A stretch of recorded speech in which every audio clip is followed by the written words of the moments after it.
Assalamualaikum warahmatullahi wabarakatuh. Perkenalkan nama aku Felix Pedian pertama dengan NIM 24109111210046. Jadi pada kesempatan kali ini aku tuh mau ngebahas terkait anatomi kardiorespirasi dan klinisnya. Jadi pertama tuh ada terkait anatomi traktus respiratorius, lalu anatomi kardiovaskular, dan terakhir anatomi klinis kardiorespirasi. Kita bahas dari anatomi traktus respiratorius dulu. Jadi di anatomi traktus respiratorius ini dibagi menjadi dua, yaitu traktus respiratorius superior dan traktus respiratorius inferior. Untuk yang superior sendiri itu dimulai dari nasus, faring, dan juga laring. Sedangkan yang inferior itu dimulai dari trakea, bronchus, bronchiolus terminalis, bronchiolus respiratorius, ductus alveolaris, sacus alveolaris, dan alveolus. Lalu kita ini nice to know aja pembagiannya secara fisiologi. Itu ada terbagi menjadi dua juga, ada pars konduktoria dan pars respiratoria. Kalau misalnya yang konduktoria itu sampai ke bronchiolus terminalis, sedangkan yang pars respiratoria itu dimulai dari bronchiolus respiratorius hingga ke alveolus. Nah, kita masuk ke hidung. Hidung ini terbagi menjadi dua, ada nasus externus dan juga nasus internus. Untuk nasus externus ini terdiri dari kumpulan tulang, ada os nasal dan beberapa kartilagos seperti cartilaginous nasilaterales, lalu ada juga cartilaginous alaris minores, lalu juga ada cartilago alaris mayor dan juga cartilago septi nasi. Lalu kita masuk ke kavitas nasi. Jadi kavitas nasi ini di bagian atasnya ini terdapat yang namanya pars olfaktoria yang di dalamnya itu terdapat membrana mukosa pars olfaktoria yang mengandung sel-sel khusus yang mampu mendeteksi bau, namanya itu nervus olfaktoria. Lalu juga kita akan bahas terkait kavitas nasi propria. Di kavitas nasi propria ini terdapat 3 konka. Nama konkanya itu sesuai dengan letaknya aja. Ada konka nasalis superior, konka nasalis media, dan konka nasalis inferior. Jadi di antara konkanya itu terdapat juga seperti saluran gitu, namanya meatus. Meatus nasi superior, lalu meatus nasi medius, dan juga terakhir meatus nasi inferior. Nah, hidung ini dibatasi oleh suatu sekat. Nama sekatnya itu septum nasi yang membagi hidung kiri dan hidung kanan. Nah, septum nasi ini disusun oleh 3 tulang. Yang depan ini namanya cartilago septinasi. Lalu untuk yang bagian atas ini disebut dengan lamina perpendicularis osis ethmoidalis. Lalu untuk yang bagian bawah ini disebut dengan os vomer. Nah, di septum nasi ini ciri khasnya itu terdapat suatu kumpulan pembuluh darah namanya plexus Kieselbach. Jadi plexus Kieselbach ini fun fact-nya dia itu kalau misalnya kita mimisan itu berarti terdapat luka di area ini. Lanjut kita masuk ke faring. Faring ini terbagi menjadi 3 sesuai dengan letaknya aja. Ada nasofaring yang di belakang hidung, lalu ada orofaring yang di belakang mulut, dan laringofaring. Faring yang berdekatan dengan laring. Nah, untuk di nasofaring sendiri strukturnya itu terdapat yang namanya tonsila pharyngealis. Jadi tonsila pharyngea ini yang tepinya ini, lalu terdapat namanya ostium pharyngeum tubae auditivae. Dia itu suatu lubang, dia itu berhubungan dengan telinga. Jadi untuk menyimbangkan tekanan di antara telinga dan saluran. Nah, ini kan yang ostiumnya. Lalu di samping-sampingnya, di atasnya dulu, di atasnya itu terdapat yang namanya torus tubarius. Lalu di sampingnya ini terdapat lipatan. Yang pertama ini ada lipatan yang namanya plica salpingo-pharyngea. Lalu untuk yang di depannya ini namanya plica salpingo-palatina. Jadi ini ostiumnya, ini torus tubariusnya, lalu yang ke samping ke bawah ini plica salpingo-pharyngea, lalu yang ke depan itu namanya plica salpingo-palatina. Lanjut, di sini ada suatu penyempitan namanya itu isthmus pharyngeus. Jadi dia itu penyempitan di antara nasofaring dan orofaring. Lalu kita masuk ke orofaring. Di orofaring ini terdapat yang namanya tonsila palatina. Nah, lalu juga terdapat yang namanya arcus palatopharyngeus. Nah, di arcus palatopharyngeus ini di atasnya itu terdapat yang namanya uvula yang menggantung. Uvula ini kalau misalnya kita buka mulut tuh ada kan yang menggantung, itu fungsinya untuk makanan itu, saat kita menelan makanan itu nggak masuk ke hidung. Lalu juga ada isthmus faucium. Isthmus faucium ini yang membatasi antara mulut dan orofaring. Lalu kita masuk ke laringofaring. Di laringofaring ini sebelumnya epiglotis itu terdapat suatu cekungan, namanya itu vallecula epiglottica. Nah, vallecula epiglottica ini lanjut kita ke epiglotis. Epiglotis ini di sini tersusun oleh kartilago, yang ini ya epiglotis, oleh kartilago epiglottica yang mencegah makanan untuk masuk ke saluran pernapasan. Terus di bawah kartilago epiglottikanya itu terdapat juga namanya fossa piriformis. Lalu juga terdapat aditus laringis yang itu yaitu lubang yang membatasi laringofaring ke laringofaring dan laring. Lanjut kita masuk ke laring. Di laring ini terdapat yang namanya vestibulum laringis yang bagian yang ini. Lalu juga ada suatu lipatan namanya itu plica vestibularis. Jadi plica vestibularis ini nama lainnya itu pita suara pasu. Lalu celah di antara plica vestibularis itu disebut dengan rima vestibularis. Lalu di sini juga ada yang namanya ventriculus laringis. Lalu di bawahnya itu sendiri ada yang namanya plica vokalis atau pita suara asli. Lalu celah di antara plica vokalis ini disebut dengan rima glottidis. Lalu kita masuk ke sini, ini namanya cavitas laringis. Sudah masuk ke cavitas laringis. Lalu di sini tuh juga tersusun oleh kartilago yang menyusun laring.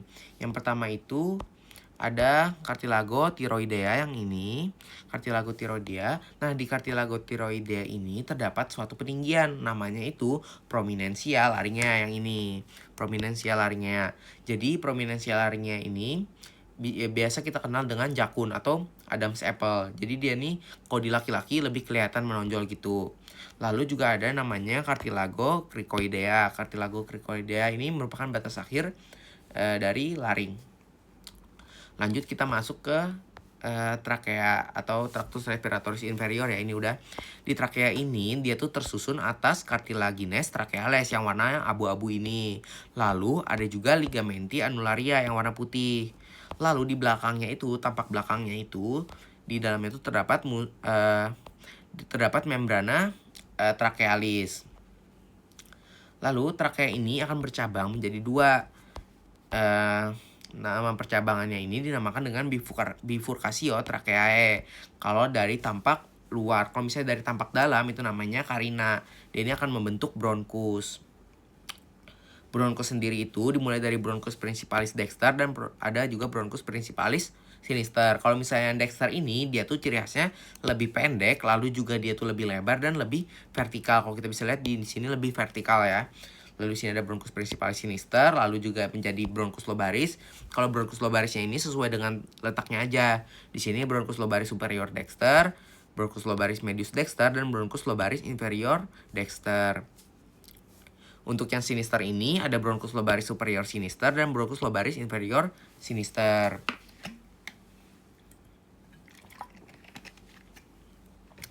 Lalu setelah dari bronkus lobaris itu dia menjadi bronkus segmentalis, lalu ke bronchiolus terminalis, lalu bronchiolus respiratorius, dan ductus alveolaris, saccus alveolaris, dan alveolus.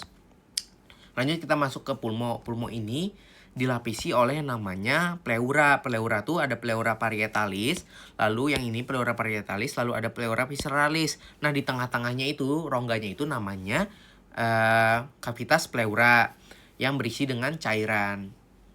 Lanjut kita bukan cavitas pleura, maaf, cavum pleura. Nah, di pleura ini terdapat suatu pintu juga, namanya hilus pulmonis. Ini hilus pulmonis dexter, pulmodexter, dan ini hilus pulmonis pulmosinister. Lalu kita masuk ke pulmodexter dan pulmosinister. Bedanya itu apa sih? Kalau yang dexter itu dia tuh terdiri dari 3 lobus, sedangkan yang pulmosinister ini terdirinya dari 2 lobus aja. Nah, di sini yang bisa kita lihat jelas itu ada namanya fissura obliqua. Kalau misalnya di dexter tuh ada fissura obliqua dan fissura horizontalis, sedangkan yang sinister dia cuma ada fissura obliqua doang. Nah, di sini lobusnya ada lobus inferior ya, terus lobus medius, lalu lobus inferior kalau yang di dexter. Kalau yang di sinister cuma ada 2, lobus superior dan lobus inferior. Lalu di sini juga di sinister ini terdapat suatu struktur namanya lingula pulmonis. Bentuknya itu seperti lidah di pulmo sinister. Lanjut, kita ke anatomi kardiovaskular. Di anatomi kardiovaskular ini kita mulai dulu dari jantung. Jadi di jantung ini dilapisi oleh perikardium. Perikardium ini terbagi menjadi dua, ada perikardium fibrosum dan perikardium serosum. Nah, perikardium serosum ini terbagi lagi menjadi dua, ada perikardium parietalis dan perikardium visceralis. Yang di tengah-tengahnya ada rongga yang berisi cairan. Untuk yang perikardium parietalis ini, dia akan melekat di perikardium fibrosum, sedangkan yang perikardium visceralis akan langsung menempel ke jantung. Lalu sudah kita ketahui bahwa jantung itu memiliki 4 ruang. Ada atrium dextrum, lalu ada ventriculus dexter, lalu ada ventriculus sinister dan atrium sinistrum. Di sini kita lihat di jantung ini yang pertama ada apex cordis, lalu juga di sini ada struktur seperti alur namanya sulcus interventricularis anterior. Lalu di sini terdapat dua auricula, ada auricula dextra dan auricula sinistra. Mengapa namanya auricula? Karena dia tuh bentuknya kayak telinga. Lalu di sini ada juga ligamentum arteriosum. Jadi ligamentum arteriosum ini dulunya berupa ductus arteriosus yang menghubungkan antara aorta dan arteri pulmonalis. Lanjut di sini juga ada vena cava superior. Lalu di aorta ini terbagi menjadi 3, ada aorta ascendens, arcus aorta, dan aorta descendens. Di arcus aorta ini ada 3. Yang pertama ada 3 cabang namanya. Pertama ada truncus brachiocephalicus, lalu arteri carotis communis sinistra dan arteri subclavia sinistra. Di truncus brachiocephalicus ini kemudian akan bercabang lagi menjadi arteri carotis communis dextra dan arteri subclavia dextra. Lalu untuk tampak posteriornya di sini terdapat vena cava inferior, lalu juga terdapat sulcus interventricularis posterior, lalu juga ada vena pulmonalis. Lalu kita masuk ke katup jantung. Jadi jantung ini terdapat 4 katup. Yang ada 2 katup semilunaris dan 2 katup atrioventricularis. Untuk katup semilunarisnya ini yang pertama ada valva. Katup itu nama lainnya valva trunci pulmonalis. Lalu juga ada valva aorta. Di masing-masing valva ini ada 3 pintu. Untuk valva trunci pulmonalis itu pertama ada valvula semilunaris anterior, lalu ada valvula semilunaris dextra dan valvula semilunaris sinistra. Untuk yang aorta itu ada valvula semilunaris dextra, valvula semilunaris sinistra, dan valvula semilunaris posterior. Ini yang membedakan di aorta dan pulmonal. Lalu untuk valva atrioventricularis itu nama pintunya bukan valvula tapi cuspis. Untuk yang sini ada valva mitralis atau bicuspidalis, dia itu sesuai dengan namanya, pintunya ada 2 juga. Ada cuspis anterior dan cuspis posterior. Untuk yang tricuspidalis itu sesuai nama juga, ada 3 pintu. Ada cuspis anterior, cuspis posterior, dan cuspis septalis tambahannya. Lalu untuk di atrium ini ada namanya fossa ovalis. Jadi fossa ovalis ini dulunya itu merupakan foramen ovale waktu kita masih janin. Tapi waktu kita lahir lalu kita menangis, dia ini akan tertutup karena tekanan tinggi di atrium sinistrum. Lalu juga ada suatu peninggian yang disebut dengan limbus fossae ovalis. Lalu untuk di atrium ini juga terdapat otot-otot atrium yang disebut dengan musculi pectinati. Lanjut kita ke ventricle. Di sini otot-ototnya namanya trabeculae carneae, otot pada dinding ventricle. Lalu juga terdapat otot yang disebut dengan musculus papillaris, ada anterior, posterior, dan septalis sesuai dengan dia mengikat cuspis yang mana gitu. Dia disambungkan oleh suatu jaringan yang disebut dengan chordae tendineae. Lalu kita masuk ke vaskularisasi jantung. Di vaskularisasi jantung dimulai dari ostium sinus coronarii, lalu bercabang menjadi arteri coronaria dextra dan sinistra. Untuk yang coronaria dextra dia akan bercabang menjadi arteri atrialis dextra, lalu arteri marginalis dextra, dan arteri interventricularis posterior yang melingkar ke belakang. Lalu untuk arteri coronaria sinistra dia itu akan bercabang, untuk cabang yang ke depan itu namanya arteri interventricularis anterior. Lalu untuk yang melingkari ke belakang itu namanya arteri sirkumpleksus. Arteri sirkumpleksus ini akan bercabang lagi menjadi 3. Ada arteri atrialis sinistra yang ini, lalu ada arteri marginalis sinistra yang ini, lalu arteri ventriculii sinistri posterior yang ini. Lanjut, kita masuk ke buat yang venanya itu dimulai dari sinus coronarius, lalu yang ke kanan lalu ke bawah, yang ke kanan lalu ke bawah itu namanya vena cardiaca media. Lalu untuk yang ke kanan lalu ke depan itu namanya vena cardiaca parva. Sedangkan yang ke kiri itu namanya vena cardiaca magna. Lalu kita masuk ke anatomi klinis kardiorespirasi, dimulai dari ada pneumotoraks. Pneumotoraks ini ketika masuknya udara ke dalam rongga pleura yang sehingga menyebabkan paru-paru itu kolaps sebagian atau seluruhnya. Lalu juga ada yang namanya hemotoraks. Kalau yang tadi masuknya udara, hemotoraks ini masuk darah ke dalam rongga pleura. Lalu juga ada efusi pleura, kondisi medis di mana terdapat penumpukan cairan yang berlebihan di rongga pleura. Di rongga pleura ini kan sudah ada air, ditambah lagi ternyata terjadi penumpukan cairan yang berlebihan, sehingga terjadilah efusi pleura. Lalu untuk anatomi klinis kardiovaskular itu dimulai dari tetralogi Ovalot. Tetralogi Ovalot ini adalah kelainan jantung bawaan yang terdiri dari 4 cacat anatomis utama yang mempengaruhi aliran darah dari jantung ke paru-paru dan tubuh. Yang pertama itu ada ventricular septal defect yang nomor 3. Jadi dia ini lubang pada septum interventrikular itu, sehingga dia ini akan mengizinkan darah itu tercampur antara ventricular kiri yang tinggi akan oksigen dan ventricle kanan yang rendah akan oksigen. Lalu juga ada stenosis pulmonis yang nomor 1 ini. Stenosis pulmonis ini terjadi ketika penyempitan pada katup pulmonal atau infundibulum, sehingga menghambat aliran darah dari ventrikel kanan ke arteri pulmonalis, sehingga menyebabkan peningkatan tekanan di ventrikel kanan. Lalu juga ada yang namanya overriding aorta. Yang nomor 4, overriding aorta ini akan bergeser ke kanan dan berada tepat di atas VSD atau ventricular septal defect, sehingga menerima darah dari kedua ventrikel kiri dan kanan. Lalu juga ada right ventricular hypertrophy yang ini. Right ventricular hypertrophy akibat beban kerja yang meningkat karena stenosis pulmonalis tadi, sehingga dinding ventrikel kanan akan menebal. Lalu juga ini ada paten ductus arteriosus. Kan ductus arteriosus ini adalah saluran yang menghubungkan aorta dan arteri pulmonalis pada saat kita janin. Fungsinya adalah mengalihkan darah dari paru-paru yang belum berfungsi langsung ke sirkulasi sistemik. Biasanya menutup secara fungsional dalam 12-24 jam setelah lahir, dan anatomi dalam beberapa minggu karena peningkatan oksigen dan penurunan prostaglandin E2.